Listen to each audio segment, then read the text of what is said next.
Hey guys, and welcome back to The Wild. In honor of Cindy's release last Thursday, today's creature feature is the sea turtle.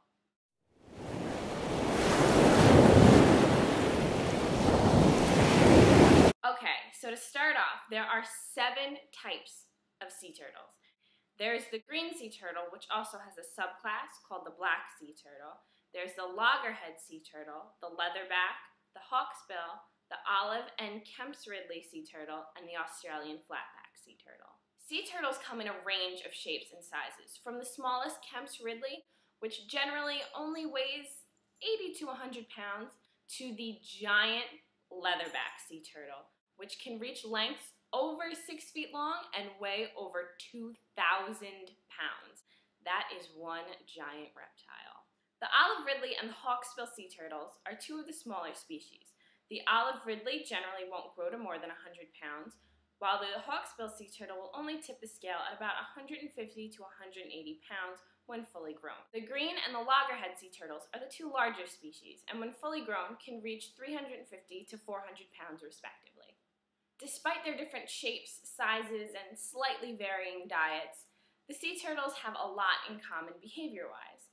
For example, the males of these species, unless stricken extremely ill, will never touch land once they've hatched and gone into the ocean. The females, however, once reaching sexual maturity, will go back to the same beach where they were hatched to lay their own eggs.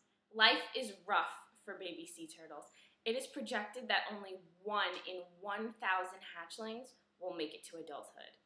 The goal of a baby sea turtle is to hatch, get to the ocean, and swim out to the Sargassum Sea. Basically, the Sargassum Sea is a bunch of seaweed growing in very close proximity. This provides nutrition and protection for the hatchlings until they grow and are ready to swim out into the open ocean. A lot stands in a sea turtle's way right from the get-go. Light pollution, predators, human interaction can stop a turtle in its tracks before it even reaches the ocean. If the turtle does make it to the ocean, it now has to avoid predators such as sharks, large fish, and seabirds, as well as water pollution, and it has to be able to swim hundreds of miles out to the Sargassum Sea in a relatively short amount of time before tiring out. Sea turtles are reptiles and belong to the class Reptilia, the order Testudines, and the families Chelonidae and Dermocolidae. The turtles in the family Chelonidae have scutes covering their shells, like the green sea turtle and the loggerhead sea turtle, while turtles in the family Dermocolidae are scootless, like the leatherback sea turtle.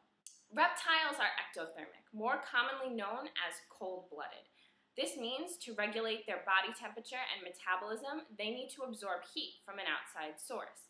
Most reptiles, like crocodiles and snakes and lizards, absorb this heat by laying out in the sun. But since sea turtles never return to land for any other purpose than egg laying, to regulate their temperature, they must stay in warm waters.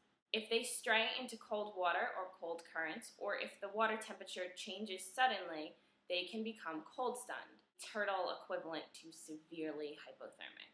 All species of sea turtles are endangered, and humans have played a huge role in their number decline. Stay tuned this week for part 2 of The Wild's look at sea turtles, the threats they face, and how you can do your part to help get them off the endangered species list. As always, thank you guys so much for watching, and make sure to stay tuned this week for part 2 of our sea turtle creature feature. If you enjoy watching my videos, make sure to hit thumbs up down below and subscribe up top, and make sure to share these videos with all of your animal-loving family and friends.